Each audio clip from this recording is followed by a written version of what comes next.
Okay, back again. My grease is at 350. If you know the settings on your stove and what number you put it on, you pretty much know what temperature it'll get at. But I use a temperature probe to check because you want it at 350 and it'll come out, you know, better when you drop your fish in. So we're ready to drop the fish in. Yummy. Yeah. Start it. Now, I learned a trick about knowing when the fish is ready and when you take it out, because some people try to time it. Some people just look at it. But what I like to do is when the fish starts floating in the grease, it's cooked out most of the moisture, and that's telling me that it's ready. So I'll cook it for a while, turn them over, and when they reach a good golden brown color and when they're floating, that's when I'll take them out. And you can learn to time it. So I don't like to overcook anything because dry fish is not good, dry steak is not good. And here's our greens. We've got these are collard greens, and I've got some pork in there with it, with onions cooking down. A lot of good vitamins and minerals in that. And we're gonna do some baked potatoes instead of just. Didn't really want to cut up and dice a bunch of potatoes and fry them. But frying potatoes with onions is really good with fish. But we're gonna do the baked potatoes this time.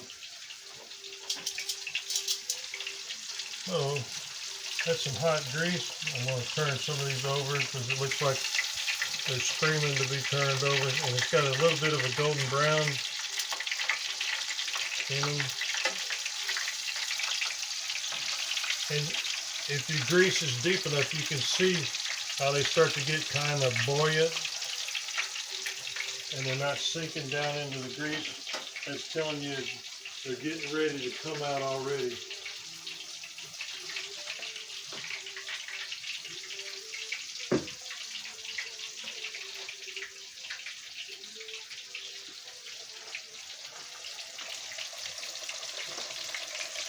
Now I have a big cooker that I can do in the garage.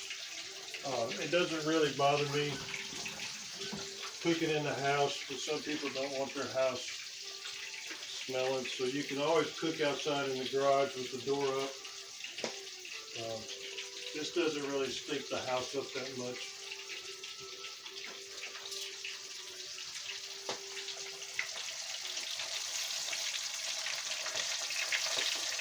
Some people have it outside, what they call a dirty kitchen, and they do cooking there. We don't have a dirty kitchen, but we have a garage. Some of these.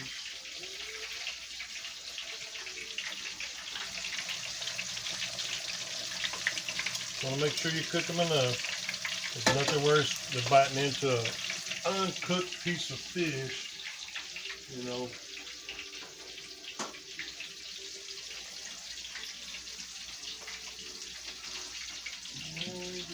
These are already cut up. I'm going to go ahead and salt some more while those are cooking.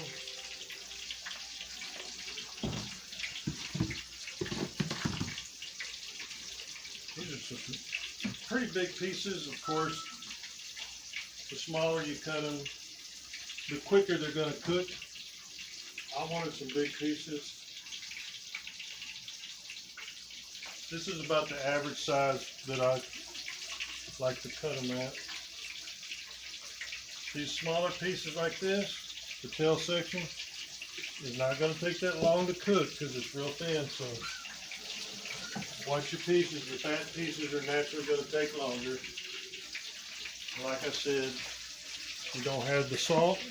it's just not going to taste right when it comes to catfish. Give it a good shake and bake. And voila, golden covered catfish ready to go in the fryer.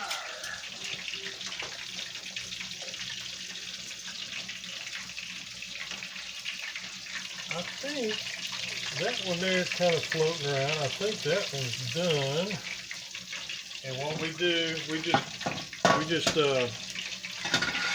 get us a container and line it with paper towel so the excess fat or grease can drain off. Now, you know, you can use peanut oil. Peanut oil is fine.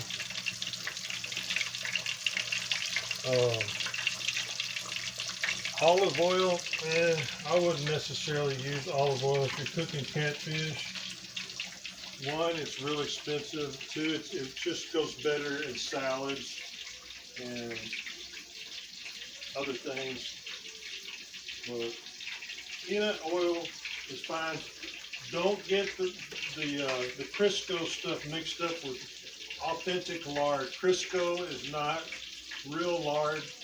It is a manufactured product with a lot of stuff in it. This is all natural processed pig fat. And we started doing this a while back, and I like it a lot better. I think it's better for you. Anyhow, the pieces are getting a nice golden tint. As you can see here, that is what you want. Some of the pieces are going to be a little darker on one side, maybe. That one, see how it's floating? It's got a buoyancy look to it. I'm going to go ahead and take that one out. Anyway, that's basically it for now. How you do it, and thanks for watching, and we'll see you next time. Bye for now.